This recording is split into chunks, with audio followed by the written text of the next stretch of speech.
object oriented programming. Okay, so in last video we discussed about access modifiers. So public private हमने देख लिया था क्या होता है, कैसे इफेक्ट करता है हमारी प्रॉपर्टीज़ की, हमारी क्लास की प्रॉपर्टीज़ और फंक्शंस की एक्सेसिबिलिटी को. ठीक है, so this is the class that we created in our last video. So इस क्लास में दो प्रॉपर्टीज़ हैं. मेरे स्टूडेंट क्लास के पास दो प्रॉपर्टीज़ हैं, एक रोल नंबर और एक age. Roll number is public and my age is private. ठीक है, तो हमें पता है रोल नंबर को तो हम एक्सेस कर सकते हैं outside this class, but age को हम एक्सेस नहीं कर पाएंगे. ठीक है, ठीक है. So for now let's add one function to this class and let's make that function public. So I need to write public here and I want to create a function, let's say void, simple function, let's say just display, where I want to display the age and roll number of my student, right? So age, then space and then roll number. ठीक है, I hope this is fine.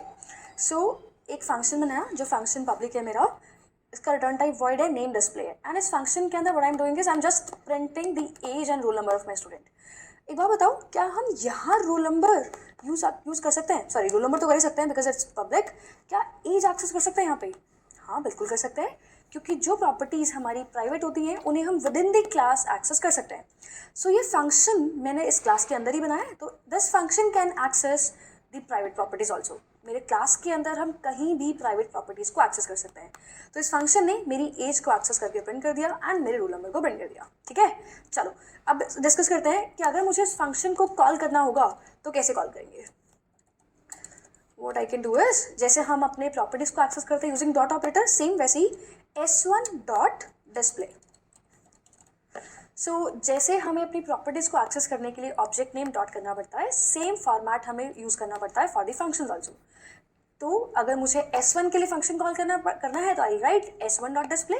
s2 के लिए call करना है तो I right s2 dot display. ठीक है, ठीक है.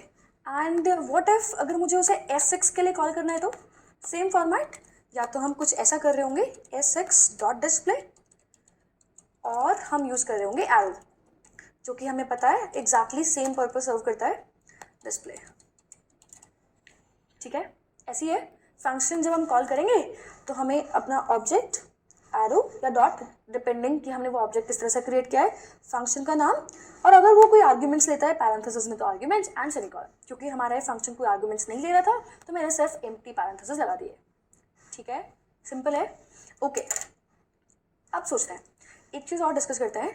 सो प्रॉब्लम ये है कि इस एज को, जो कि प्राइवेट प्रॉपर्टी है, I want to access outside this class. मुझे अपने इस एज को अपनी क्लास के बाहर यूज़ करना है. कैसे यूज़ करें? हमें तो अलाउड ही नहीं है. बट सोच के देखो कि अगर कुछ ऐसा हो जाए, let's say and get as, मैंने एक फंक्शन बना दिया and this function is returning me the age. तो ये गेट एज फंक्शन पब्लिक है क्योंकि पब्लिक मॉडिफाई के नीचे लिखा हुआ है, और ये फंक्शन मुझे एज रिटर्न कर रहा है. अब ये फंक्शन तो एज को एक्सेस कर ही सकता है, अभी हमने डिस्कस किया, क्योंकि ये function with in the class return है. तो अगर ये फंक्शन मुझे एज रिटर्न कर दे तो I can receive this age and read that value. Try करें. ठीक है, सो अभी तक हम क्या कर रहे थे, s1 एज रोल नंबर. यहाँ पे तो हम s1 की एज एक्सेस नहीं कर पाएंगे, तो what I need to do is, let's say लिख देते हैं s1 एज. तो s1 डॉट एज तो हमें अलाउड नहीं है क्योंकि हमारी प्रॉपर्टी प्राइवेट है, तो but I write call the function get age and I get the value. यहाँ प्रिंट करते हैं s1 रोल नंबर. ठीक है, उसके बाद ठीक है, यहाँ पे भी एंडल डाल देते हैं, एज और रोल नंबर. ठीक है, एंडल. सो ओके, तो जब भी अब मुझे एज को एक्सेस करना होगा, I need to call this function get age. और गेट एज फंक्शन उस क्लास के अंदर ही है, तो उस प्रॉपर्टी को रीड करके हमें रिटर्न कर देगा और हम उस वैल्यू को रीड कर सकते हैं. ठीक है, ऐसा ही कुछ हमें यहाँ करना होगा एग्जैक्टली. जैसे हम लिख रहे होंगे एज को, तो हम अभी तो हम एज सेट नहीं कर पाएंगे, हटा देते हैं इसको, एरर देगा हमें ये, यहाँ भी नहीं कर पाएंगे. But if you want to access तो you can do s6 as.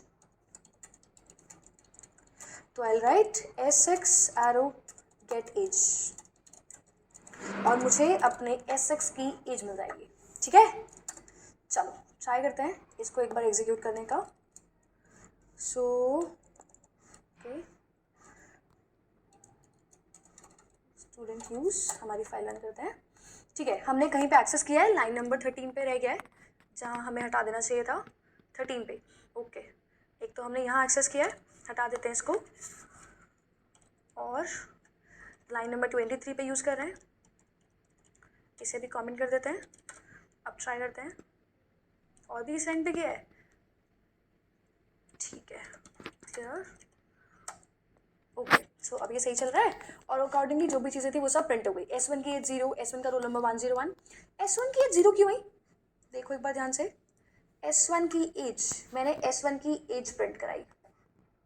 जब हमने ऑब्जेक्ट क्रिएट किया था S1, उस टाइम पे उसके एज और रोल नंबर में तो कोई डिफ़ॉल्ट गार्बेज वैल्यू चली गई होगी क्योंकि हमने तो कोई वैल्यू प्लेस नहीं की। बट S1 के रोल नंबर को तो मैंने सेट कर दिया, रोल नंबर तो मैंने सेट कर दिया था, बट एज में सेट नहीं कर पाई थी। तो एज में हमें वो गार्बेज वैल्यू मिल रही है, and that garbage value by chance 0 है, इसलिए हमें यहाँ S1 की एज में 0 मिल रहा है। ठीक है, और यहाँ भी कुछ रैंडम गार्बेज वैल्यूज प्रिंट हो रही है जो कि हमने डिस्प्ले फंक्शन कॉल किया था S1 और S2 पे। S2 का तो हमने कुछ भी सेट नहीं किया, ना ही एज ना ही रोल नंबर, तो S2 के लिए हमें दोनों ही रैंडम गार्बेज वैल्यूज मिल रही है। तो हमारा रिजल्ट आ रहा है जैसा हम एक्सपेक्ट कर रहे थे।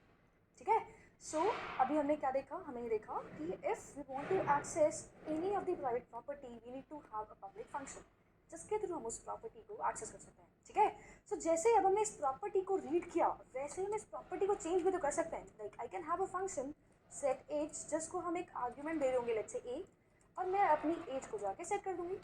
आई can do that, right. So ठीक है, एक काम करते हैं, इतना सारे इस ऑब्जेक्ट हटा देते हैं एक बार के लिए ताकि कंफ्यूजन ना हो। और let's create a new file, let's say vi student।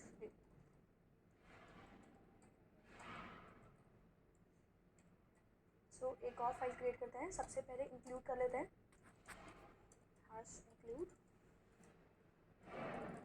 student.cpp।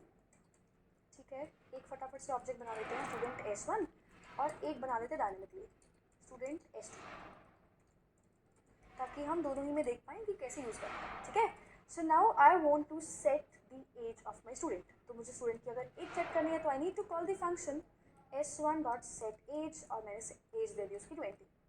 ठीक है, उसके बाद S2 के साथ यूज़ करना है तो I need to call set age with arrow operator and let's say उसकी एज है 24। ठीक है, उसके बाद let's call S1.display function and then S2 arrow display function. ठीक है, सो दिस वे अब मैंने क्या किया, अब मैंने S1 का सेट